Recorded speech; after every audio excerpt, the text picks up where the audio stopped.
Con Laura Moya, toma 1.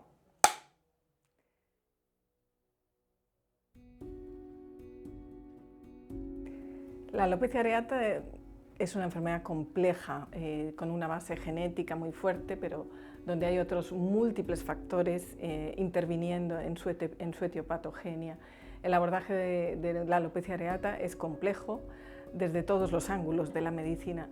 Yo lo que intento a través de la dermatología integrativa es dar digamos un abordaje multidimensional donde intentamos ir un poquito más allá del uso de fármacos, aunque también, por supuesto, considero la necesidad de añadir fármacos en enfermedades como esta por su complejidad y por la variabilidad de respuesta que encontramos.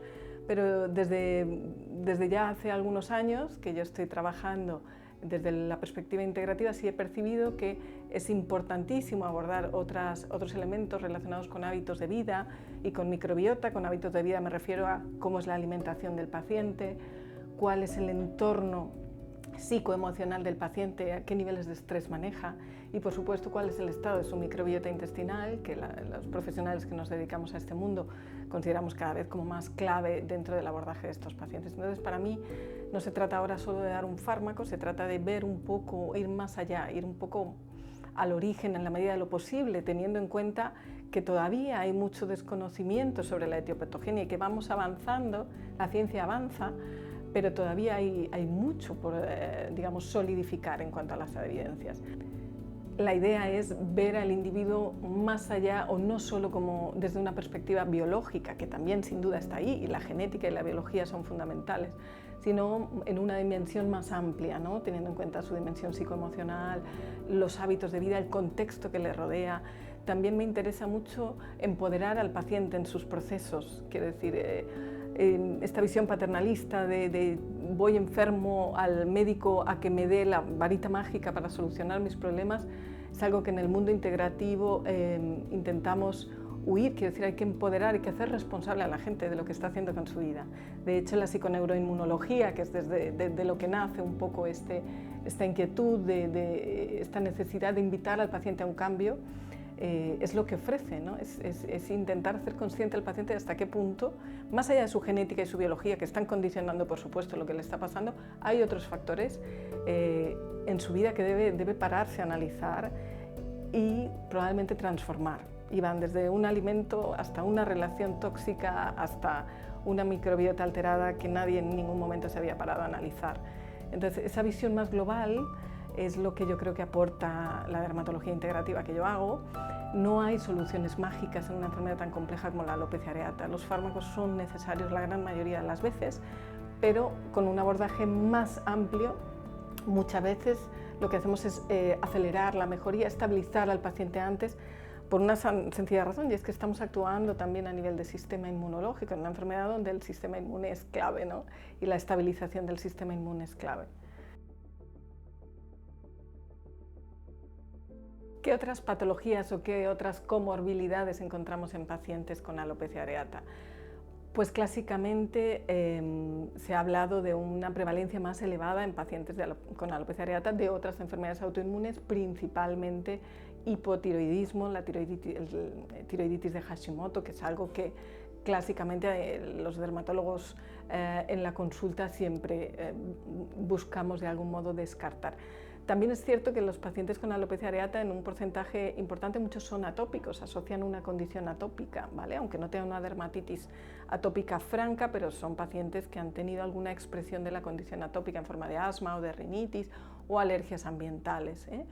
Pero es verdad que más allá de lo clásico, pues cada vez hay más descripciones de otras patologías autoinmunes que se pueden asociar a esta enfermedad. Por ejemplo, la celiaquía, que es una de las cosas o una de las cuestiones que está muy en entredicho actualmente. Claro, la evidencia científica se va generando lentamente, pero otra cosa es lo que encontramos muchas veces en la consulta de medicina integrativa, donde siempre buscamos ir un poquito más allá de lo protocolizado, ¿no? Y la verdad es que me ha alegrado mucho leer que en un artículo reciente del Clinical Experimental Dermatology, que es una revista bastante enjundia dentro del mundo dermatológico, del 2025, pues ya hay estudios de casos controles de más de 30.000 pacientes donde se ve que entre los pacientes de alopecia areata la prevalencia de celiaquía es más, casi dobla, o sea, es el doble que entre pacientes sin alopecia areata. ¿Es esta una evidencia lo suficientemente sólida como para decir que todos los pacientes con alopecia areata van a desarrollar o tienen celiaquía? No, pero es coherente con lo que observamos en la práctica clínica, y es que si hay una situación de autoinmunidad o de activación autoinmune fuerte en pacientes genéticamente predispuestos, es fácil el desarrollo de otras patologías autoinmunes en paralelo. ¿Cuáles? Pues las que van a ir determinadas por la genética del individuo y por el entorno y probablemente su situación en relación al ecosistema intestinal. Pero desde luego para mí es clave en un paciente autoinmune, tanto con alopecia areata como con cualquier otra patología autoinmune, hacer un buen despistaje de otras patologías autoinmunes, e incluyo, por supuesto, la celiaquía. Para mí es importante, entre otras, ¿vale? Luego hay que ver pues, el caso clínico individual. Hay pacientes que cuentan una sintomatología que va dirigida a pensar en ciertas patologías y no en otras, ¿no?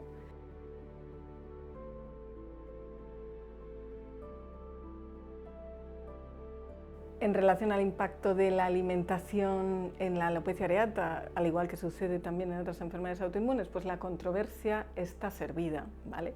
¿Por qué? Básicamente porque no existen evidencias sólidas, ensayos clínicos controlados, eso es casi ciencia ficción en el mundo de la alimentación, como la gente que se dedica a la nutrición sabe.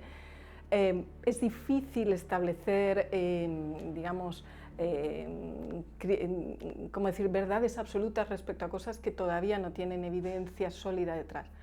Pero luego está la práctica clínica, ¿vale? La gente que nos dedicamos al mundo integrativo desde hace años, sí observamos el impacto que tiene la alimentación, sobre todo la alimentación que llaman inflamatoria, en mucha patología crónica, pero especialmente en patología autoinmune.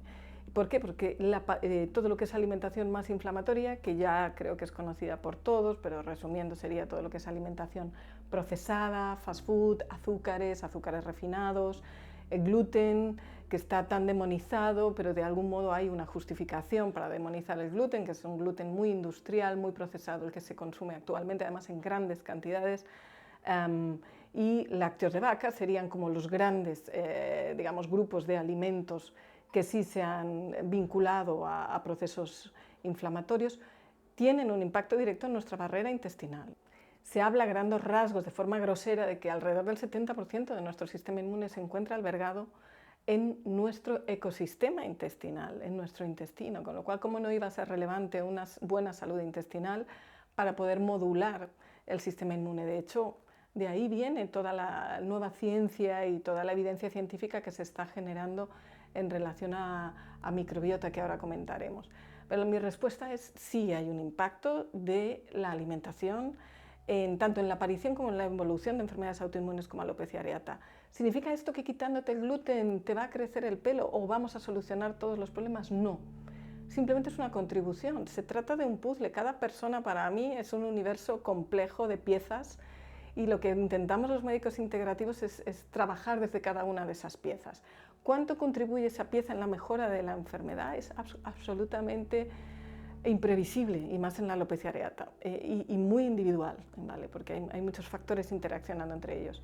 Pero la respuesta es sí, modular esa alimentación, mejorar tu alimentación y quitarte todo lo que daña barrera intestinal y genera permeabilidad intestinal, va a redundar en una mejora no solo de tu proceso autoinmune, sino de tu salud general. Esa es mi respuesta. Respecto al impacto de la microbiota en desarrollo y evolución de alopecia areata, bueno, las evidencias todavía están en proceso de generarse, sobre todo las más sólidas. Existen cada vez más estudios, series de casos, estudios pequeños, que hablan de efectivamente la existencia de disbiosis, pérdida de diversidad de ciertas especies microbianas en relación a la aparición de la enfermedad, pero todavía no nos encontramos en condiciones de establecer una relación causal directa sólida. No obstante, de nuevo, insisto, más allá de los datos científicos objetivos, en la práctica clínica, los que estudiamos barrera intestinal en los pacientes autoinmunes, sí nos encontramos barreras intestinales a veces en situaciones muy precarias, con desequilibrios en ese ecosistema bacteriano bastante severos, o lo que llamamos SIBO, sobrecrecimientos bacterianos, a veces situaciones de permeabilidad intestinal, para el que esté familiarizado con ello, bastante avanzadas, y corrigiendo eso, de algún modo, vamos a contribuir a la estabilización de ese sistema inmune que de algún modo está patológicamente activado. Entonces yo creo que para mí es clave el estudio de barrera intestinal en todos estos pacientes. A veces es un camino arduo porque hay gente que lleva, digamos, arrastrando situaciones de disbiosis severa, de intolerancias digestivas o de SIBOs de muchos años que nunca han sido evaluados. ¿Cuánto va a contribuir eso en su mejoría? Es imprevisible, pero es un paso fundamental para mejorar y estabilizar su sistema inmune, al igual que pueden ser otras medidas como mejorar el estrés o asegurarse una suplementación adecuada de vitamina D, que también aquí sí hay más evidencia sobre la importancia de mantener niveles de vitamina D adecuados para conseguir esa modulación o esa estabilización de la respuesta inmunológica en estos pacientes.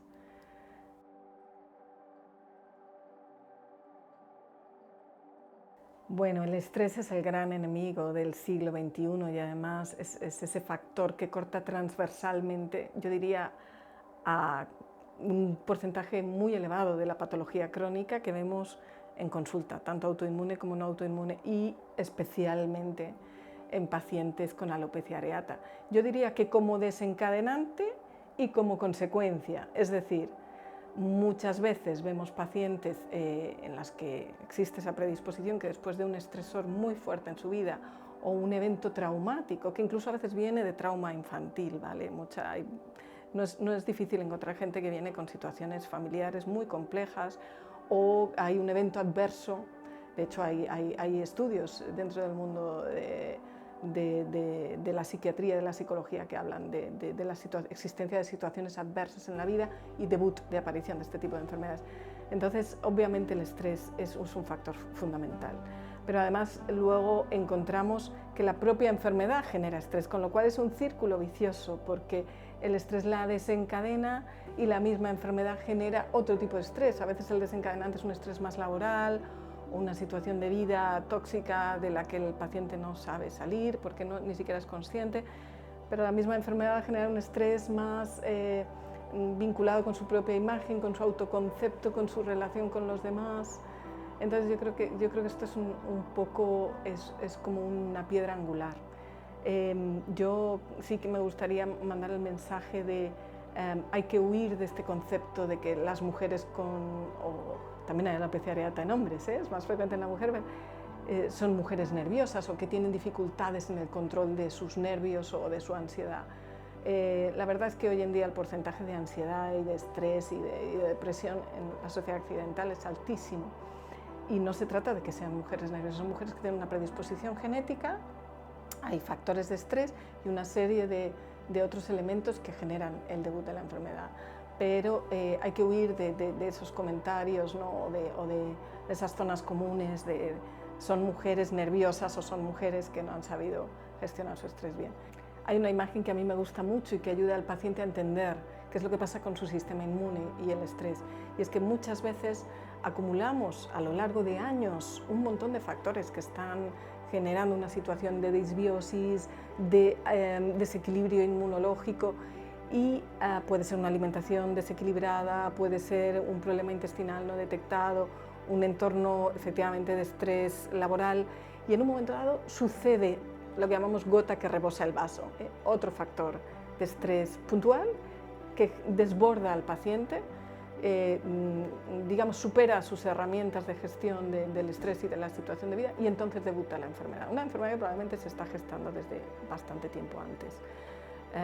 Es una imagen que a mí me gusta, por eso lo que hay que intentar es conseguir que ese vaso no llegue a llenarse tanto, ¿no? Así que seamos capaces de gestionar nuestro estrés, que aunque sea inevitable en nuestro día a día, hay mecanismos para mantenerlo a raya, ¿no?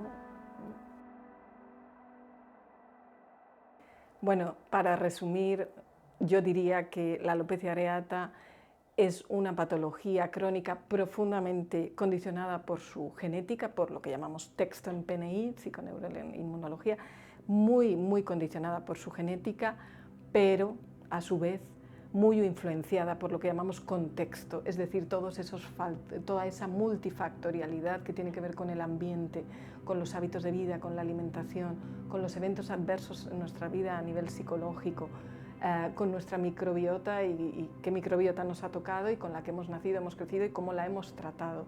Todo ese contexto va a tener un impacto en la expresión de la genética con la que nacemos y, por supuesto, una vez aparecido la enfermedad, en la evolución de esa enfermedad. Creo que esto es el resumen más importante. Entonces, poder trabajar tanto desde lo biológico, a través de fármacos que son fundamentales en esta patología, como desde todos esos otros factores relacionados con el ambiente, es fundamental para conseguir los mejores resultados a largo plazo. Aun con todo y con eso, encontramos respuestas variables, no hay varitas mágicas. Ese es un poco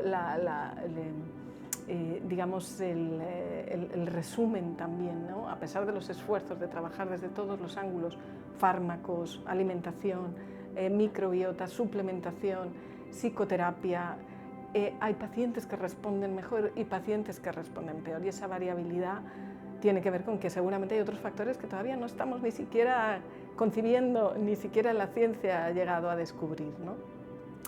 Pero yo, desde luego, mi mensaje a todos aquellos pacientes que sufran esta enfermedad es que intenten ir más allá, que no rechacen ninguna estrategia. La estrategia farmacológica es perfectamente válida y absolutamente imprescindible en muchos casos, por no decirte en la mayoría, y creo que hay que tener una mentalidad abierta para aceptar tanto lo que hay como las nuevas estrategias que suman a lo que ya hay, intentando no cerrarse y no negar o no rechazar aquello que sí tiene ya evidencia en relación a su eficacia. Yo creo que teniendo esa mentalidad más abierta es como, y más humilde, ¿no? De algún modo, es como conseguimos los mejores resultados a largo plazo.